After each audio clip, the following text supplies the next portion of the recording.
નમસ્કાર મારા વહાલા વિદ્યાર્થી મિત્રો, મેથ્સ એન્ડ ઇંગ્લિશ યુટ્યુબ ચેનલમાં આપ સૌનું હાર્દિક સ્વાગત છે.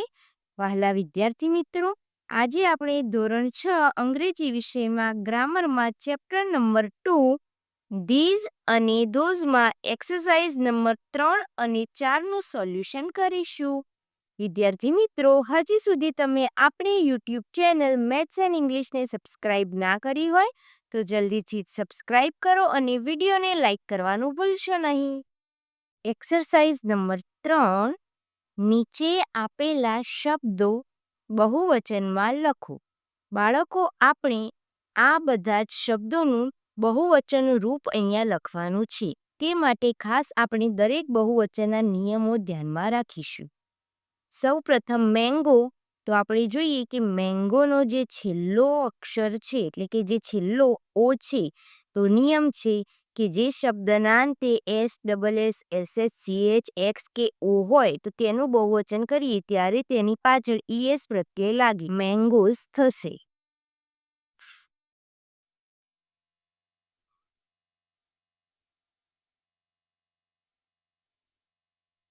ત્યારબાદ સ્ટોરી.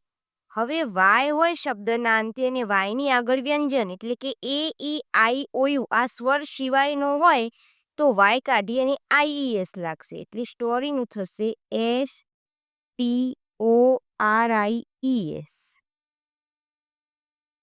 ત્યારબાદ માઉસ. માઉસ અનિયમિત રૂપ છે તો તેનું બહુવચન થશે MICE, વધારે ઉંદરો.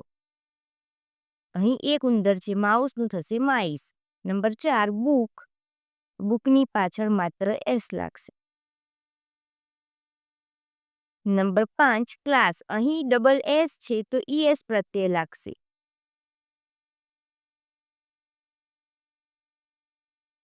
નંબર 6 ફૂટ પણ અનિયમિત રૂપ છે તો ફૂટનું થશે ફીટ.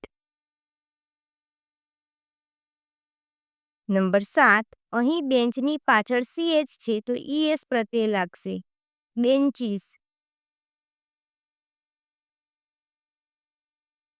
નંબર 8 ટ્રીની પાછળ માત્ર S. હવે શી. અમુક શબ્દોનું એકવચન અને બહુવચનનું રૂપ એક જ થાય છે એટલે કે શીપમાં કોઈ જ ફેરફાર થશે નહીં. આ જ રીતે ફિશમાં પણ કોઈ ફેરફાર થતો નથી. નંબર 8 ટેબલની પાછળ માત્ર S લાગશે. Number 11 leaf. હવે F કે FE હોય તો F કે FE નીકળી જાય અને તેની પાછળ VES લાગે છે. મેન એ અનિયમિત રૂપ છે. MAN મેનનું બહુવચન MEN મેન થાય છે. Number 13 monkey. મંકીની પાછળ માત્ર S લાગશે કારણ કે વાયની આગળ સ્વર છે. પેન્સિલના પાછળ માત્ર S લાગશે. Number 15 child. એ પણ અનિયમિત રૂપ છે, ચાઇલ્ડનું થશે ચિલ્ડ્રન. બોક્સની પાછળ ES પ્રત્યય લાગશે. નાઇફ. FE છે તો FE નીકળી જાય અને VES લાગશે.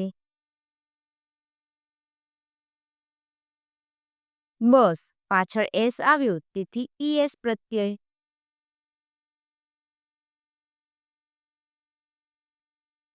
Number 19 glass. હવે ગ્લાસની પાછળ ડબલ S છે તેથી ES પ્રત્યય લાગશે.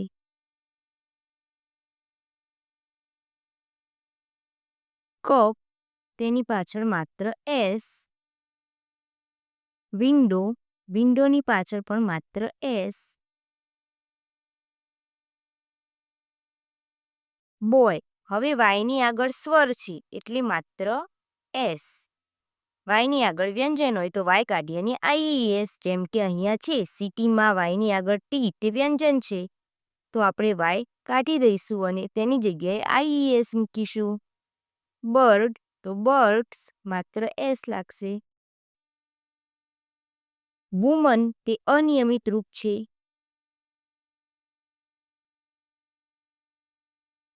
MAN ની જગ્યાએ MEN થશે, ટોમેટો.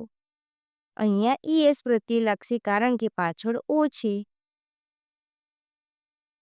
અહીં એક્સરસાઇઝ નંબર 3નું સોલ્યુશન પૂર્ણ થાય છે. હવે એક્સરસાઇઝ નંબર 4 જોઈશું. એક્સરસાઇઝ નંબર 4, નીચે આપેલા એ વિભાગની સામે બી વિભાગમાંથી બહુવચનના શબ્દો શોધીને લખો. બાળકો, અહીં આપણે એ વિભાગની સામે એટલે કે અહીં બેન્ચની સામે જે ખાલી જગ્યા છે તેમાં બી વિભાગમાંથી બેન્ચનું બહુવચન શું થાય તે શોધીને ખાલી જગ્યા પૂરવાની રહેશે. તો સૌપ્રથમ બેન્ચનું થશે બેન્ચીસ.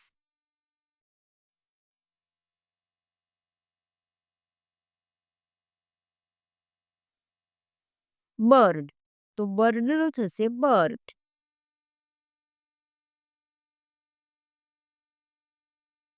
મેન, MEN છે તો અહીં થશે MEN. ગ્લાસ, ગ્લાસનું થશે ગ્લાસીસ.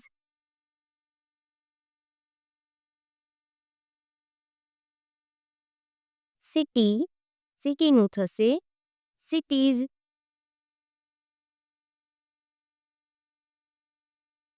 માઉસ, જે અનિયમિત રૂપ છે તેનું થશે માઇસ. Tomato, tomatoes.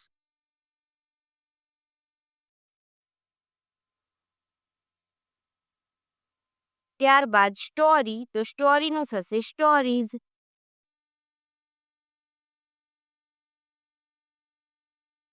અહીં એક્સરસાઇઝ નંબર 4નું સોલ્યુશન પણ પૂર્ણ થાય છે. વિદ્યાર્થી મિત્રો, ધોરણ 6 અંગ્રેજી ગ્રામરમાં ચેપ્ટર નંબર 2 ધીઝ અને ધોઝની સંપૂર્ણ એક્સરસાઇઝનું સોલ્યુશન પૂર્ણ થાય છે. વિડીયો ગમ્યો હોય તો લાઇક કરો, તમારા મિત્રો સુધી શેર કરો. આપણી YouTube channel maths and English સાથે જોડાયેલા રહો. ધન્યવાદ.